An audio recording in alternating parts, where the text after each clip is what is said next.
Of the meeting of the 2nd of June. I would remind you that these measures are exceptional. They do not constitute a precedent, and they will be reflected in the report of this session and serve as a reference for the future.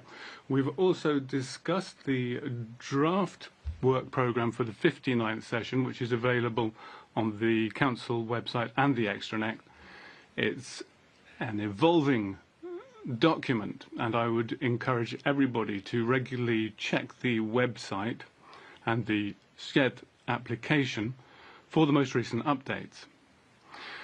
This session will last 3.5 weeks following the mentioned exceptional measures adopted by the Council. I would thank you in advance for respecting speaking time so that we can finish our work as planned.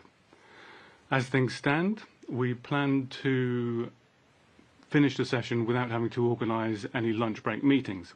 I would also remind you that the work programme, as drafted and published by the Secretariat, is based on the estimations of time that dialogues can take place, and the work programme will adapt to any changes as we go forward.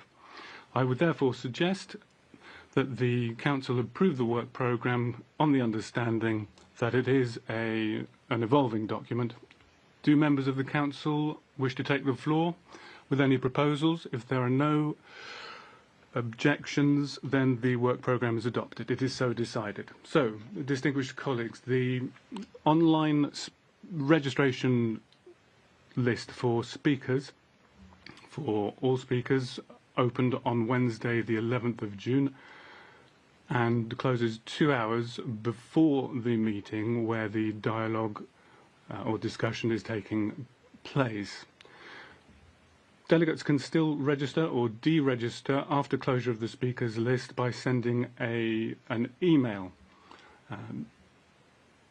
And the list of speakers will be closed 15 minutes after the beginning of each debate. The online registration for the outcomes of the Universal Periodic Review will be open to Thursday the 19th of June at 1800 hours, and it won't be possible to register after that deadline. For the national human rights institutions and NGOs, registration for all debates was open on the 12th of June, Tuesday the 12th of June at 10 a.m. I would ask all colleagues to download the app for registration, and if it's not possible, then please send your emails to the conference services and the Secretariat of the Council. Your Excellencies, ladies and gentlemen, please allow me to remind you that the deadline for submitting draft resolutions for the 59th session is Friday the 27th of June at 1 p.m. and that reviewing the written amendments is for the Wednesday at 11 and 1 p.m. respectively. Any actions after this deadline would require the authorization of the Council after recording by the Secretariat. No extension for amendments can be granted by the Council other than in exceptional circumstances for a maximum of 24 hours. I would encourage authors to submit their draft proposals as soon as possible. I would also like to emphasise that in accordance with Resolution 5.1, delegations are invited to conduct informal consultations with order to achieving the broadest possible support for their initiatives. At least one informal consultation should be organised for each draft resolution or decision before the Council considers it for a decision. In order to ensure the effective participation of all stakeholders in the work of the Human Rights Council, I would encourage the main authors of draft proposals to share draft text with civil society organisations and other observers who are following informal consultations.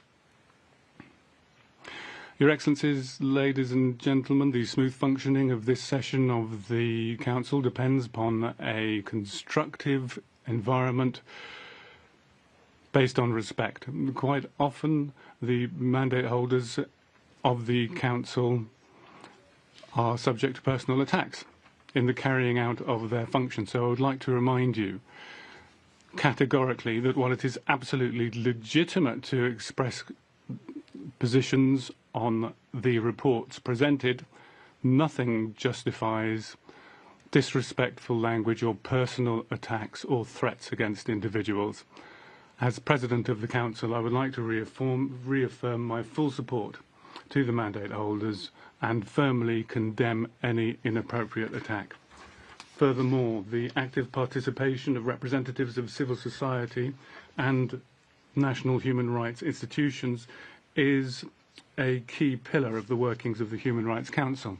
As President, I wish to ensure that any allegations of reprisals or intimidation against individuals or groups are having cooperated with the Council and its mechanisms are looked into. It's up to all of us to take the necessary measures to prevent such actions and ensure that if they do arise, they are subject to appropriate and a rapid response. The United Nations, including this Council, applies a policy of zero tolerance to all forms of harassment, including sexual harassment. Director General of the UN in Geneva is committed to implementing the Code of Conduct Against Harassment, and Her Excellency Mayra McDonnell-Alvarez is the focal point for gender matters in the Council, particularly for the case of sexual harassment and sexist conduct in the Council. I would remind you that any incident of harassment, including sexual harassment, can be directly reported to the focal point of the Human Rights Council, either in person or by the reporting form online, which allows for anonymous reports. All relevant information is available on the webpage of the Human Rights Council, and all complaints will be dealt with quickly. His Excellency Mr. Rezvan Razoul, Vice President of the Council and Chair of the Working Group on Accessibility, will be working, and there is also a focal point for accessibility in the Secretariat. Delegations are asked to upload their written statements in Word format in order to ensure that they are accessible to persons with disabilities. PDF speeches or other non-accessible formats will not be published on the extranet. I would also invite delegations to provide the provisions for accessibility in the meetings and discussions during the drafting of relevant resolutions. It's the only way of guaranteeing subtitling live and the interpretation in sign language. So, ladies and gentlemen, I now turn to item 2 on our agenda, entitled the Annual Report of the High Commissioner of the United Nations for Human Rights and the report of the High Commissioner and the Secretary General. This is an item that will be open for